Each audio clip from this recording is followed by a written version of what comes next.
Hello friends, Vardhan academy में आप सभी का स्वागत है। दोस्तों, आज की इस वीडियो में हम लोग एनसीईआरटी पॉलिटी क्लास 6 में चैप्टर 3 को पढ़ेंगे। ठीक है, इससे पहले हम लोग पॉलिटी में 2 चैप्टर पढ़ चुके हैं। आज की वीडियो में हम लोग तीसरा चैप्टर पढ़ेंगे और इसका जो टाइटल है वो है सरकार क्या है। ठीक है, और जितना ही आगे आगे हम लोग बढ़ते जाएंगे उतने ही अच्छे अच्छे चैप्टर आपको मिलते जाएंगे। ठीक है, जैसा कि ज्योग्राफी में तो अभी से ही स्टार्ट हो गए हैं, काफ़ी अच्छे अच्छे अक्षांश और देशांतर हम लोग पढ़ चुके हैं। ठीक है, और इसी तरीके से पृथ्वी की जो गतियां हैं उनके बारे में हम लोग आज की वीडियो में पढ़ चुके हैं। तो अब ये है जो ये वाली वीडियो है, इसमें हम लोग पढ़ेंगे सरकार क्या है। तो चलिए देखते हैं, कहाँ से यहाँ से स्टार्ट करते हैं। हर एक देश को विभिन्न निर्णय लेने का एवं काम करने के लिए सरकार की जरूरत होती है। ये निर्णय कई विषयों से संबंधित हो सकते हैं। सड़कें और स्कूल कहाँ बनाए जाएं, बहुत ज़्यादा महंगी हो जाने पर किसी चीज़ के दाम कैसे घटाए जाएं, अथवा बिजली की आपूर्ति को कैसे बढ़ाया जाए। सरकार कई सामाजिक मुद्दों पर भी कार्रवाई करती है। उदाहरण के लिए सरकार गरीबों की मदद करने के लिए कार्यक्रम चलाती है। इसके अलावा वह अन्य महत्वपूर्ण काम भी करती है, जैसे डाक एवं रेल सेवाएं चलाना। सरकार का काम देश की सीमाओं की सुरक्षा करना और दूसरे देशों से शांतिपूर्ण संबंध बनाए रखना भी है। उसकी जिम्मेदारी यह सुनिश्चित करना है कि देश के सभी नागरिकों को पर्याप्त भोजन और अच्छी स्वास्थ्य सुविधाएं मिलें। जब प्राकृतिक विपदा घेरती है, जैसे सुनामी या भूकंप, तो मुख्य रूप से सरकार ही पीड़ित लोगों की सहायता करती है। अगर कहीं कोई विवाद होता है या कोई अपराध करता है तो लोग न्यायालय जाते हैं। न्यायालय भी सरकार का ही एक अंग है। ठीक, शायद आपको यह जानकर अचरज हो रहा हो कि सरकार अगर इतना सब कुछ कैसे कर पाती है, तो सरकार के लिए इन कामों को करना क्यों जरूरी है। ठीक है, जब लोग इकट्ठे रहते हैं और काम करते हैं तो कुछ हद तक एक व्यवस्था का की जरूरत होती है, जिससे आवश्यक निर्णय लिए जा सके। कुछ नियमों की जरूरत होती है जो सब पर लागू हों। उदाहरण के लिए संसाधनों के नियंत्रण और देश की सीमा की सुरक्षा की जरूरत होती है, ताकि लोग सुरक्षित महसूस कर सके। लोगों के लिए सरकार कई तरह के काम करती है। वह नियम बनाती है, निर्णय लेती है और अपनी सीमा में रहने वाले लोगों पर उन्हें लागू करती है। ठीक है, अब देखिए यहाँ पे लिखा है कुछ उदाहरण जो सरकार के अंग हैं। सरकार के अंग क्या क्या है? सर्वोच्च न्यायालय, भारत पेट्रोलियम और भारतीय रेल, ये भी सरकार के ही अंग हैं। ठीक है, तो ये चीज़ आप लोग ध्यान रखिए। ठीक, सरकार के स्तर। अब आपको पता चलता है कि सरकार कितनी सारी अलग अलग चीज़ों के लिए जिम्मेदार है। तो क्या आप सोच सकती हैं कि सरकार ये सारे इंतजाम कैसे करती होंगी? दरअसल सरकार अलग अलग स्तरों पर काम करती है, स्थानीय स्तर पर, राज्य के स्तर पर एवं राष्ट्रीय स्तर पर। स्थानीय स्तर का मतलब आपके इस गांव, शहर या मोहल्ले से है। राज्य का मतलब है कि पूरे राज्य को ध्यान में रखें, जैसे हरियाणा या असम की सरकार पूरे राज्य में काम करती है। राष्ट्रीय स्तर की सरकार का संबंध पूरे देश से होता है। इस किताब में आप आगे चलकर पढ़ेंगी कि स्थानीय सरकार कैसे काम करती हैं, और आगे की कक्षाओं में राज्य एवं राष्ट्रीय स्तर पर सरकार के कामों के बारे में जानेंगी। ठीक है, तो आगे चीज़ें इंपॉर्टेंट है, इसमें यही बताया गया है।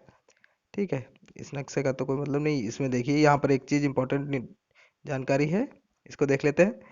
ये देखिए लिखा हुआ है, नोट में लिखा है, आंध्र प्रदेश राज्य के पुनर्गठन के बाद 2 जून 2014 को तेलंगाना भारत का 29वां राज्य बना।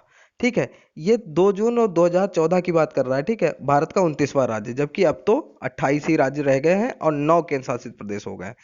अब दूसरी लाइन पढ़िए, इसमें है 31 अक्टूबर 2019 से जम्मू और कश्मीर राज्य दो अलग अलग केंद्र शासित प्रदेशों में बांटा गया है, जम्मू और कश्मीर, और दूसरा है लद्दाख। ठीक है, तो जब जम्मू और कश्मीर को दो भागों में केंद्र शासित प्रदेशों में बांट दिया गया, तो पहले 7 थे केंद्र शासित प्रदेश और 2 ये बन गए, तो कितने हो गए? 9। ठीक है, और जो 29 राज्य यहाँ पे देखिए, 29 राज्य हो गए थे, वो अब कितने रह गए? 28, क्योंकि एक ये जम्मू कश्मीर अभी कम हो गया है। अब दोनों की डेट भी याद रखिए, क्योंकि ये जल्दी हाल की ही बातें हैं। खासकर ये वाला जम्मू कश्मीर कब कब इसका पुनर्गठन हुआ, मतलब इसको दो भागों में कब बांटा गया, तो 31 अक्टूबर 2019, इसको आप लोग याद रखिए, इंपॉर्टेंट है। ठीक है, अब यहाँ पे देख भी सकते हैं कि ये देखिए जम्मू और कश्मीर और लद्दाख को इस तरीके से देखिए अलग कर दिया है। यहाँ पे इधर जम्मू कश्मीर है और इधर लद्दाख है। ठीक है, इसी तरीके से इसमें देख लीजिए, आंध्र प्रदेश में अलग करके दिखाया नहीं गया है यहाँ पर, लेकिन शायद इसमें हो। ये देखिए, इसमें इसमें इन्होंने दिखा दिया है। ये देखिए, तेलंगाना अलग कर दिया है इतना, और आंध्र प्रदेश इतना रह गया है। ठीक है, इस तरीके से आगे देखते हैं। राज्य एवं कानून। सरकार कानून बनाती है और देश में रहने वाले सभी लोगों को वे कानून मानने होते हैं। केवल यही वह तरीका है जिससे सरकार काम कर सकती है। सरकार के पास जैसे कानून बनाने की ताकत होती है, वैसे ही यह ताकत भी होती है कि लोगों को कानून मानने के लिए बाध्य करे। उदाहरण के लिए एक कानून है कि गाड़ी चलाने वाले के पास लाइसेंस होना चाहिए। अगर कोई लाइसेंस के बिना गाड़ी चलाते हुए पकड़ा जाए तो उसे जेल की सजा काटनी पड़ती है या जुर्माना भरना पड़ता है। ठीक है। सरकार जो कार्रवाई कर सकती है, उसके अलावा अगर लोगों को लगे कि किसी कानून का ढंग से पालन नहीं हो रहा है तो वे भी कुछ कदम उठा सकते हैं। उदाहरण के लिए अगर किसी व्यक्ति को यह लगे कि उसको उसके धर्म या उसकी जाति के कारण किसी नौकरी में नहीं लिया गया, तो वह न्यायालय जा सकती है और यह दावा कर सकती है कि कानून का पालन नहीं हो रहा है। तब न्यायालय आदेश देगा कि क्या कदम उठाने की जरूरत है। सरकार के प्रकार देख लीजिए। सरकार को निर्णय लेने और कानूनों का पालन करवाने यानी उन्हें बात करने की शक्ति कौन देता है? इस प्रश्न का उत्तर इस बात पर निर्भर करता है कि उस देश में कैसी सरकार है। ठीक। लोकतंत्र में लोग ही सरकार को यह शक्ति देते हैं। ऐसा चुनाव के माध्यम से करते हैं। वे अपनी पसंद के नेता को वोट देकर चुनते हैं। एक बार चुन लिए जाने के बाद यही लोग सरकार बनाते हैं। लोकतंत्र में सरकार को अपने निर्णयों एवं उठाए गए कदमों का आधार बताना होता है और सफाई देनी होती है। एक दूसरी तरह की सरकार होती है जिसे राजतंत्री सरकार कहते हैं। इसमें राजा या रानी के पास निर्णय और सरकार चलाने की शक्ति होती है। राजा के पास सलाहकारों का एक छोटा सा समूह होता है जिससे वह विभिन्न मुद्दों पर चर्चा कर सकता है। अंतिम निर्णय लेने की शक्ति उसी के पास रहती है। लोकतंत्र के समान राजतंत्र में राजा या रानी को अपने निर्णय के आधार नहीं बताने पड़ते और ना ही अपने निर्णयों की सफाई देनी पड़ती है। ठीक है। तो दो तरीके की ये सरकार यहाँ पे बताई जा रही है। अब देखिए लोकतांत्रिक सरकार कैसी होती है। भारत एक लोकतंत्र है। इस लोकतांत्रिक व्यवस्था को पाने के लिए हमने लंबी लड़ाई लड़ी है।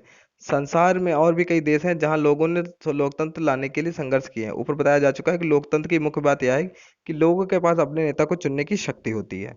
इसलिए एक अर्थ में लोकतंत्र लोगों का ही शासन होता है। ठीक है। लोगों का शासन ही लोकतंत्र कहलाता है। नेक्स्ट देखते हैं। लोकतंत्र में मूलभूत विचार यह है कि लोग नियमों को बनाने में भागीदार बनकर खुद ही शासन करें। आज के समय में लोकतांत्रिक सरकार को प्रायः प्रतिनिधि लोकतंत्र कहते हैं।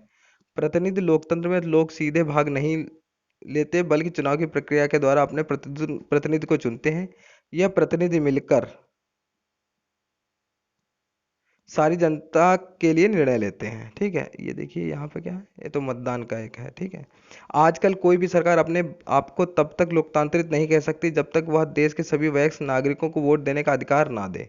लेकिन हमेशा ऐसा नहीं था। क्या आप विश्वास कर सकती हैं कि एक समय ऐसा था जब लोकतांत्रिक सरकारें औरतों और गरीबों को चुनाव में भाग नहीं लेने देती थी?